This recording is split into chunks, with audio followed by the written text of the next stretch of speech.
சமுத்திரம் கொந்தளிக்கத்தக்கதாக அதன் அலைகளை உருவாக்கி கரையிலே சேர்த்து பிரமிக்க செய்கிற கர்த்தர் சொல்லியிருக்கிறார்.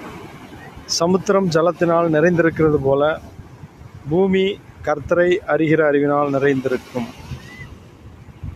தேவனுடைய வசனம் சூரியனுடைய காந்திக்கு மறைவானது ஒன்றுமில்லை என்பது போல, அது பூச்சக்கரத்து கடைசி வரைக்கும் செல்வது போல கர்த்தருடைய வசனம் இன்றைக்கு பூமி எங்கும் உரைக்கப்பட்டு கொண்டிருக்கிறது. அந்த வசனத்திற்கு கீழ்ப்படுகிறவர்கள், மனம் திரும்புகிறவர்கள், விசுவாசிக்கிறவர்கள் நித்திய வாழ்வை சுதந்திரிக்கிறார்கள். வானமும் பூமியும் ஒளிந்து போகும், கர்த்தருடைய வார்த்தையை ஒரு காலம் ஒளிந்து போவதில்லை. ஆகையினால் தேவனுடைய வசனத்துக்கு நடுங்குவதை நோக்கி பார்க்கிற கர்த்தர் நம்மோடு இருக்கிறார். அவர் நம்மை ஆசீர்வதிப்பார். ஆமென்.